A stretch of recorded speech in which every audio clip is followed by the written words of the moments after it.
अरे अरे, हे भगवान, रउआ शराब पी के आइल बानी? शराब ना पियती तो जहर पी लेती। हमार तो जिंदगी बर्बाद हो गई बा। जितना भी पैसा रहे ओके मिल बनावे खातिर जमीन खरीद लेनी, बैंक से कर्ज लेके मशीन भी ले लेनी। अभी और मशीन ले आवे पड़ी तबे काम शुरू हुई और बैंक भी कर्ज देवे से मना कर दियलस। हम का करी सीता, हम का करी? आप शांत रही, रउआ शराब वराब मत पी। हम बापूजी से बात करब,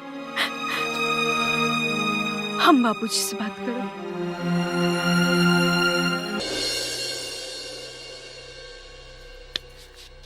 हर जगह बात करके देख लेनी, लेकिन इतना रुपया देवे के कोई तैयार नहीं थे। तब का होई बेटा? हवेली अगर नीलाम हो गई तब पूरा इज्जत मिट्टी में मिल जाई हमने के। ये सब का बोला तानी अम्मा जी? कुछ ना दुल्हन, तू अपन कमरे में जा। ए जी, बोली ना का बात बा? हम अमेरिका से इंजीनियरिंग के डिग्री लेके नहीं कि अपना शहर में कपड़ा के मिल लगाए, लेकिन अभी पता चला था कि पापा चुनाव लड़े खातिर सब कुछ गिरवी रखते ले रहलन और वो चुनाव हार गइलन। यही से एक बैग उनके दिल के दौरा पड़ गई। ये हवेलियों गिरवी रखल बा दुल्हन। और आज कोर्ट से आर्डर भी आ गई हवेली नीलाम करे के। हम तो हिम्मते हार गई बनी। जी करो था कि यही पंखा से लटक के अपन जान दे दी। ये सब का बोले तानी जी? आखिर कितना रुपए के जरूरत बा? 1.5 करोड़। 1.5 करोड़? 1.5 करोड़? एक हफ्ते में देवे के बा बाबूजी, नहीं तो सब बर्बाद हो जाए। तो चिंता मत करो बेटा, एकदम चिंता मत करो। राघवेंद्र बाबू के भी कह दिया, सब इंतजाम हो जाएगी। बाबूजी, इतना पैसे के इंतजाम कहाँ से हुई? अरे बेटा, ये जमीन जायदाद ये सब केकरा खातिर बा? यही सब मुश्किल घड़ी में काम आवेला। तो बिल्कुल चिंता मत करो, हम 2-4 दिन में आई। ठीक बा? ठीक बा। प्रणाम बाबूजी। लगता वो लोग बहुत परेशान बाजी। परेशानी में तो बाड़े राघवेंद्र बाबू।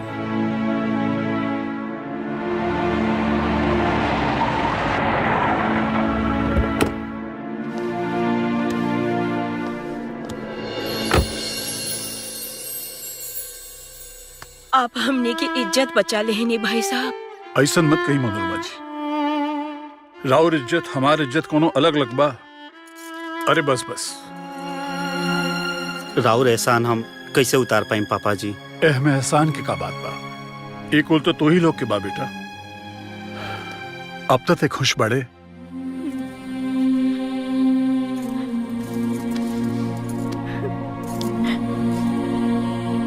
अरे पागल, तू रोत कहाँ बड़े? चल हंस। बेटा तू तो जाना ताड़ू की अब खाली गांव के जमीन बाचल बा। तू चिंता मत करो, हम कुछ ना कुछ उपाय करत नहीं। ठीक बा बाबूजी।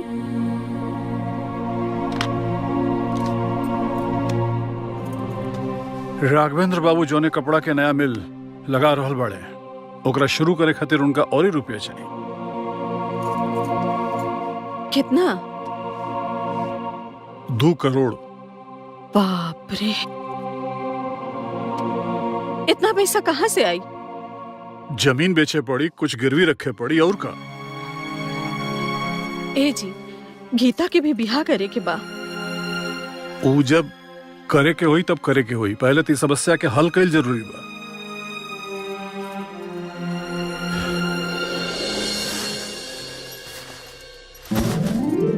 मिल के काम शुरू होते आपके एक पैसा लौटा दें पापा जी।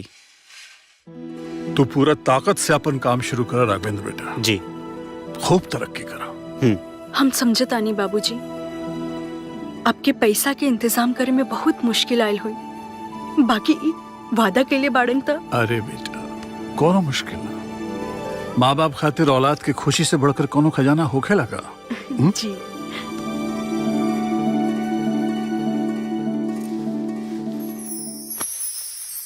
आकाश, ना जाने का करत होकब तू कुछ कर, हमार याद तो जरूर आवत हुई तो के।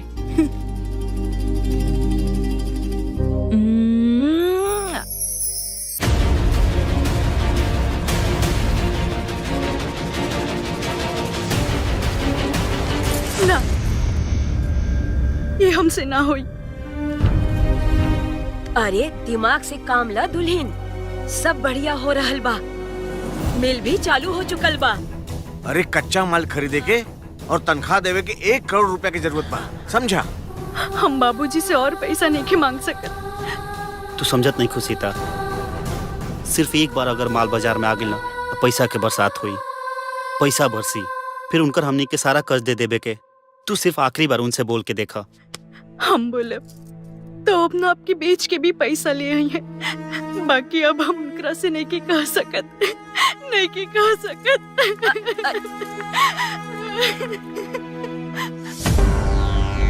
अरे हमार सब मेहनत बेकार हो जाई सीता, सब कुछ रेडी बा, सिर्फ एक बार काम शुरू हो जाए दा। काहे जिद करता नहीं रहुआ? 3.5 करोड़ रुपए तक दे चुकल बाड़े हमारे बाबूजी। इतना पैसा वो कहाँ से ले आयल हुई है, ये सोच सोच के हमार जान जाता। और वो कहता नहीं कि और मांगा। ये आखिरी फैसला बतौर। बिल्कुल। अब देख तुर का हाल होता है।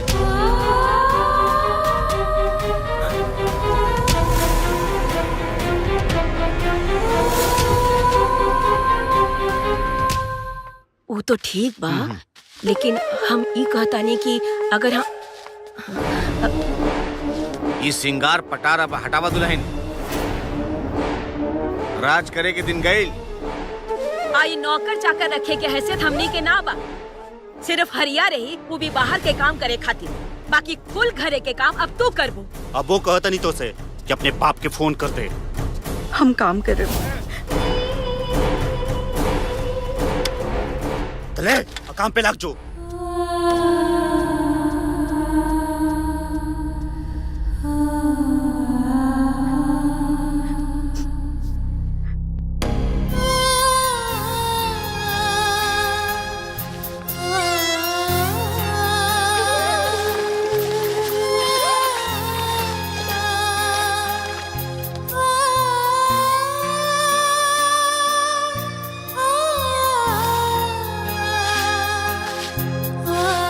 दुल्हन लाओ हम लगा दे झाड़ू, हम के दा।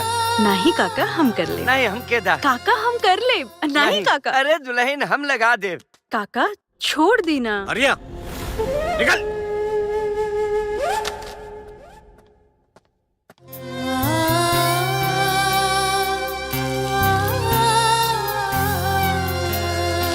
ले और ले, और ठीक से धो एकरा। जी अम्मा जी।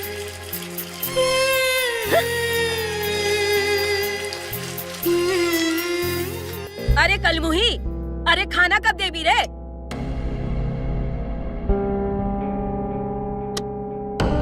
परोसी के तोर बाप परोस। जी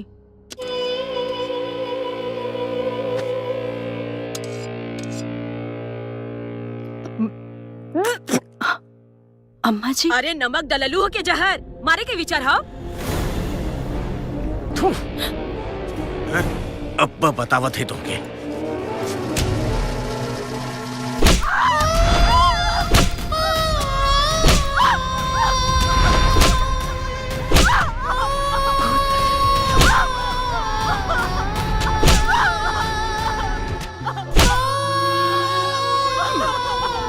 एक करोड़ और आप यहाँ जल्दी आ जाएं सरकार, दुल्हन पे यहाँ बहुत जुल्म हो रहा बा, आप जल्दी से आ जाएं।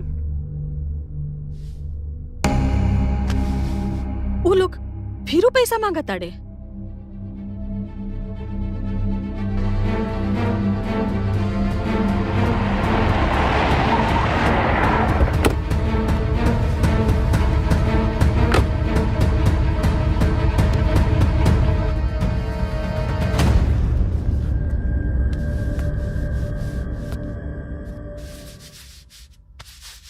सीता,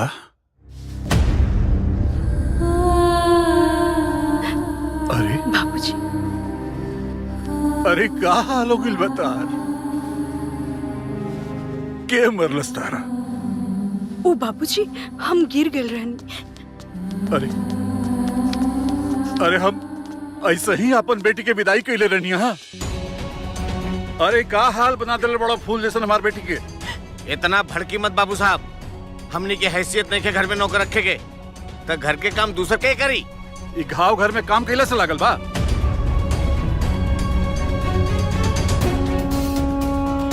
ये घर में का चल रहा बा सब हमरा पता बा। अरे 3.5 करोड़ रुपया अपन रोवा रोवा बेच के दिले बानी हम अपन बेटी के खुशी खातिर। ओकरा शादी बर्ताव कर रहल बा तू लोग। चिल्ला मत। ये शरीफन के घर हवे और रुपया अपना बेटी के देले बाड़ा। हमनी पे कोनो एहसान नहीं कैले। अरे खाली 1 करोड़ के और जरूरत रहल ना, ये कहलस ना तो टेढ़ से निकलल। हमार बेटा के तो पूरा मेहनत पानी में मिल गई। और ही पैसा हमरा से मांगत तू लोग के लाज नहीं खेलागत। हे भगवान, एक और ना घर में अपन बेटी का ब्याह कर दे। अरे शुक्र करो कि तोरा करिया कुरूप लड़की से ब्याह कइले नहीं तो खबरदार हमरा बाबूजी, बाबूजी, अगर इतना अफसोस बा हमार बेटा से ब्याह कैला के, तो ले जा अपन लाडली के अपन घरे, और फिर बाप बेटी कब्बो ना अपन शकल दिखैया हमनी के। चल बेटा, चल चल।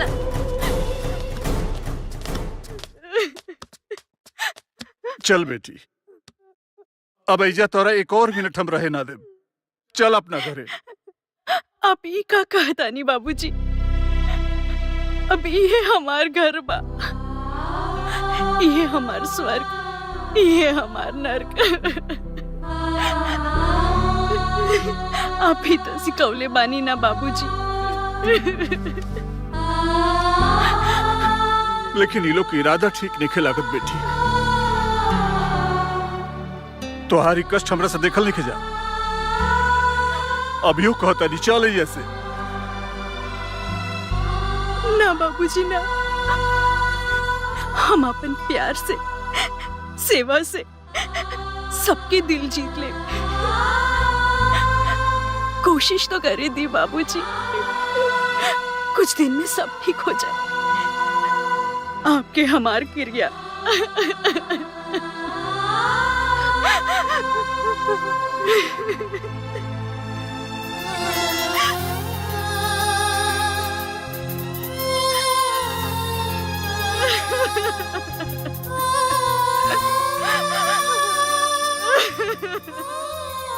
हम पता लगौले बानी, वो बुढ़वा के लगे हवेली छोड़ के अब कुछ नहीं किया। ओकर औकात आज 1 रुपया के लायक भी नहीं खे।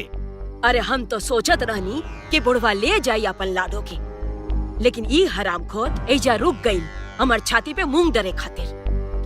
अब तक कुछ तो ऐसा करे के पड़ी कि सांप भी मर जाए और लाठी भी ना टूटे। सही बात है, कुछ तो करे के पड़ी।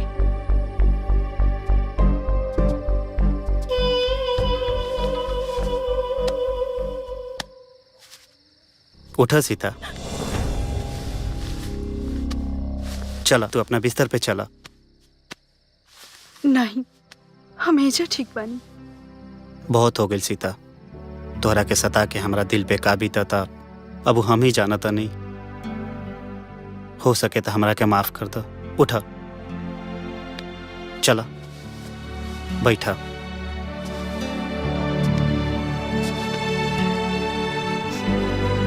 तोहरा के तो हम अपना जान से भी ज्यादा चाहे नहीं। गुस्सा तो खाली तोहरा बाप से रहे, और हम जाना था नहीं कि तू हमके दिल से चाहे लू। बोला चाहे लू ना? तब काहे हमके इतना दुख देवी नहीं आप? हम बताओ नहीं ना, गुस्सा तो खाली तोहरा बाप से रहे। वो पैसा तो जरूर देलन, लेकिन कोनो खुशी से ना, मजबूरी से। तबे तक घरे आके इतना बेइज्जत करके गईलन सबके। ऐसन मत कही जी, हमार बाबूजी जैसे इंसान दुनिया में क्यों हो नहीं के? वो तो बस यही बात पे तो तू गुस्सा दिला देता रू। तू हमसे प्यार करेलू ना? हाँ जी, आपके कैसे विश्वास दिलाई हम? विश्वास? वही विश्वास जब तू हमारा बेइज्जती के जवाब अपने बाप के देबू। ला लिखा आई। हमार बाबूजी की हालत तो समझे तानी जी। बस यही बात पे तो तू गुस्सा दिला देता रू। ला लिखा हम जुन कहता नहीं। लिखा लिखा। बाबूजी बाबूजी हमारा जैसन ता भागन लड़की के दुनिया में केहू के ना होई जेकर बाप अपना औलाद से ऐसन बदसलूकी करत होखे। लिखा जैसे कि कोई दुश्मन के भी साथ ना करत होखे। हमार तो जी में आवता कि हम अपन जान देती। लिखा लिखा।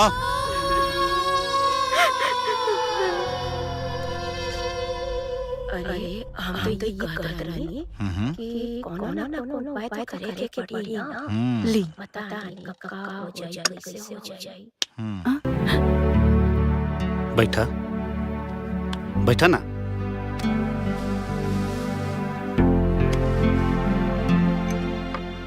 तू यही में खाना ना। आज हमार करवा चौथ के व्रत है। ई व्रत पति की सलामती खातिर रखल जाला। शाम के जब चांद निकली हम राउर चेहरा देख के राउर हाथ से हम अपन व्रत तोड़ब। मम्मी। हाँ बेटा। मनोहर मामा। हाँ आज सीता के व्रत बा तो तालो इनकर ख्याल रखिया लो। ठीक बा। ठीक बा।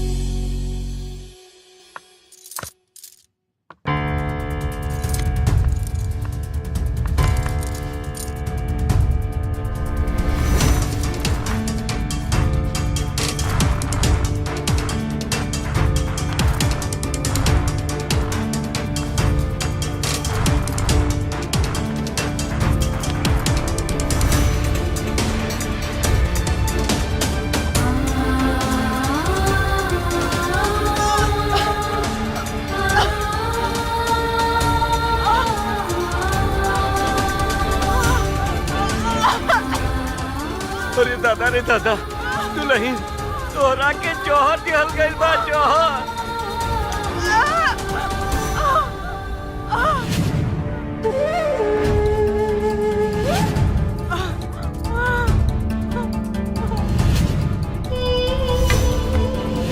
आप अपन जान बचाई दुल्हन। भाग जाई यहाँ से, भाग जाई।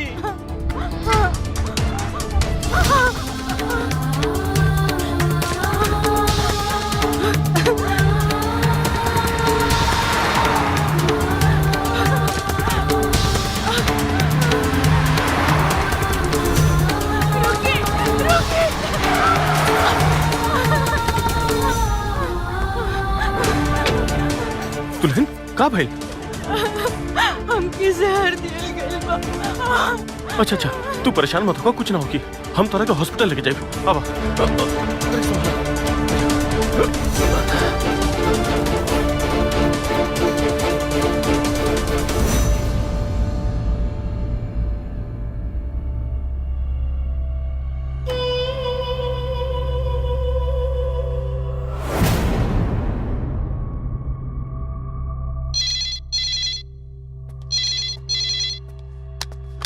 हेलो, के है?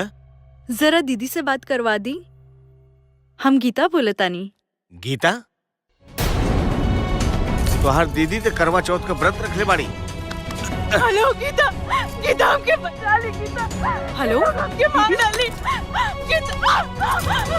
ये हमने के तो फंसा दी। Hello hello. का भइल? राघवेंद्र सोचा मत, ये जिंदा रही तो हम सबके फांसी पे चढ़वा दी। मामा हम दीदी से बात करत रहनी और अचानक फोन कट गई। फोन कट गई? लागत है दीदी कोनो मुसीबत में बाड़ी।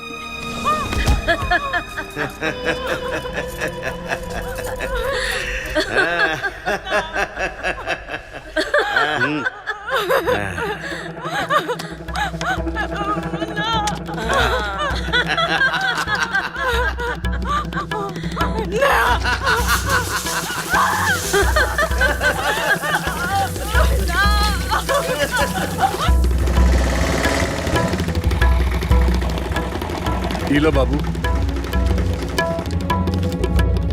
सीता,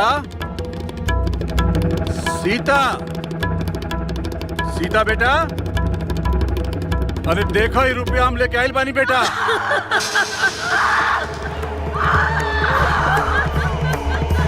सीता,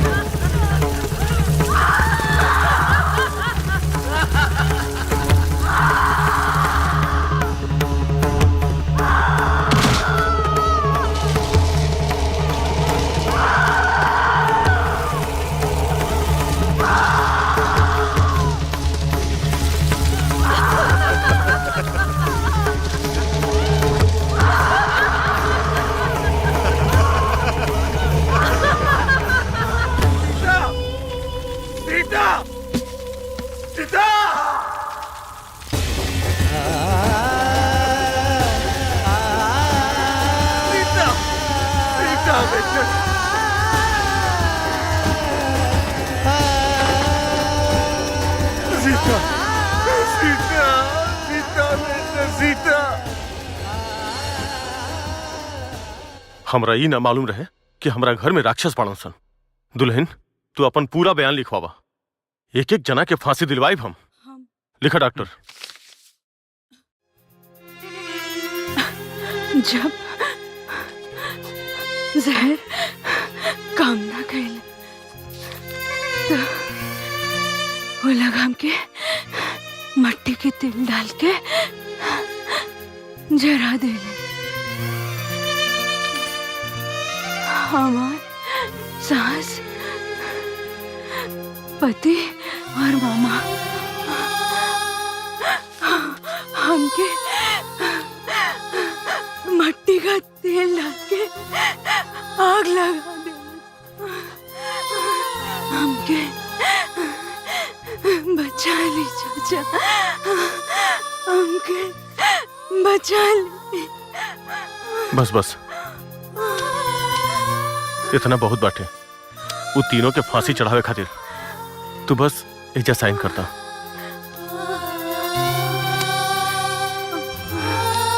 हैला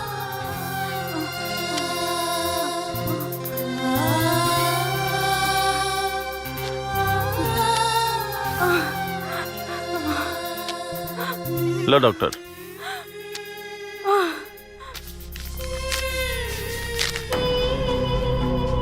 बचा ले चाचा, बचा ले। तू धरा आई। अब नया बयान लिखा कि सीता अपन किचन में खाना बनाते रही, गैस लीक हो गई और गलती से साड़ी में आग लग गई और ये जल गई।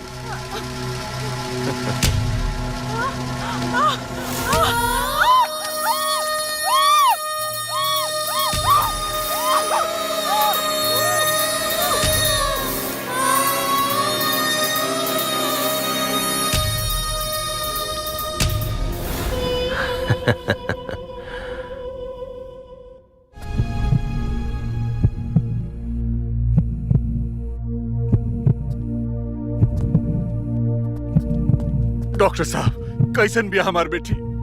ठीक बिया नु? सॉरी ब्रह्मदेव जी, मैंने बचाने की बहुत कोशिश की लेकिन बचा नहीं पाया। सॉरी।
सीता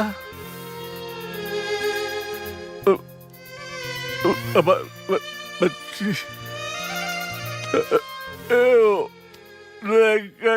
आइल बा। का बोले तनी जी? के आइल बा? अब बेटी सीता आइल बिया।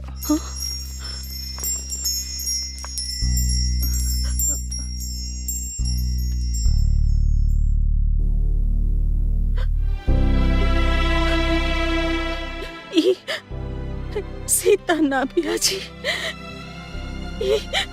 ई गीता बिया।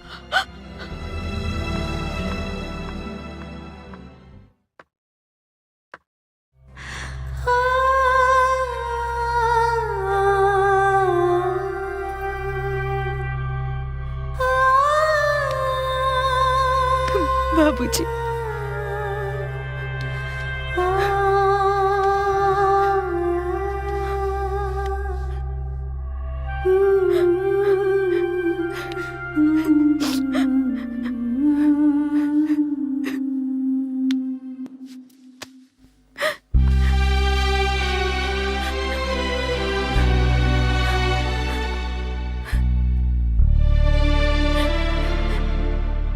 माई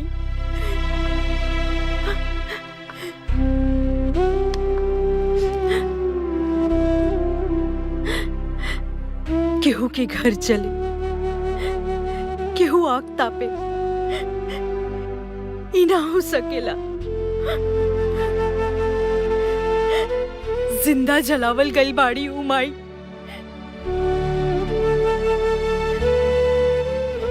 आपकी कसम खाता नहीं बाबूजी, उनकर हत्यारन के हम ऐसन सजा दिलाई, ऐसन सजा दिलाई कि पूरी दुनिया याद रखे।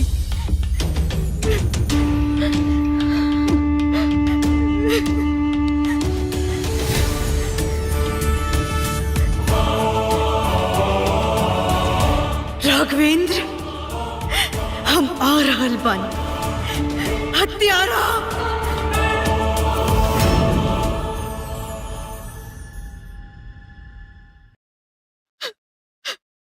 जानवर से भी बदतर हालत बना देले रहल तोर दीदी के। दिन रात हमार बेटिया खटत रहली, झाड़ू मारत रहल, पोछा मारत रहल, बर्तन मांजत रहल, कपड़ा धोवत रहल। एकरे बावजूद ममुआ ओकरा के बेल्ट मारत रहल।